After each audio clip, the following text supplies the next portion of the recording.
প্রিয় দর্শকবৃন্দ, আসসালামু আলাইকুম। আশা করি সবাই ভালো আছেন। আজকে আমি আপনাদের দেখাবো সময় মতন গরুকে কৃমিনাশক না করলে কি কি সমস্যা হয় এবং কি ধরনের ক্ষতি হয় তা আমি আপনাদের দেখাচ্ছি। ততক্ষণ পর্যন্ত ভিডিওটি শেষ পর্যন্ত দেখতে থাকুন। এখানে দেখতে পাচ্ছেন একটি ষাঁড় বাচ্চা, এর বয়স হচ্ছে 6 মাস। একে প্রথম কৃমিনাশক খাওয়ানো হয়েছে 21তম দিন এবং দ্বিতীয় কৃমিনাশক খাওয়ানো হয়েছে 30তম দিন। এর পরবর্তীতে খাওয়ানো হয়েছে 60 দিন পর এবং তার পরবর্তীতে খাওয়ানো হয়েছে 4 মাস পর।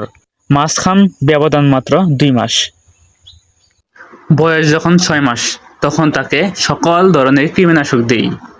কৃমিনাশক দেওয়ার পর 3 দিন পর দেখেন তার পায়খানার সাথে কি পরিমাণে ফিতা কৃমি।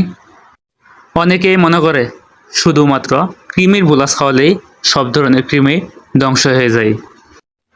বুলাস যেরকমভাবে জরুরি, তেমনি কলিজা কৃমির জন্য রয়েছে ইনজেকশন এবং চামড়ার কৃমির জন্য রয়েছে আলাদাভাবে ইনজেকশন।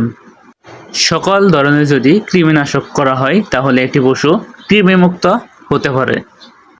পশুকে সুস্থ রাখতে নিয়মিত 3 মাস পর পর সকল ধরনের কৃমিনাশক দেন এবং সাথে লিভার টনিক দেন।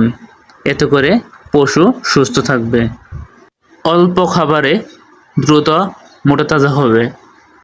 ভিডিওতে দেখতেই পাচ্ছেন কি পরিমাণে তার পেটে ফিতা কৃমি হয়েছে। আর যারা নিয়মিতভাবে কৃমিনাশক করায় না তাদের পশুগুলো কি অবস্থা হতে পারে।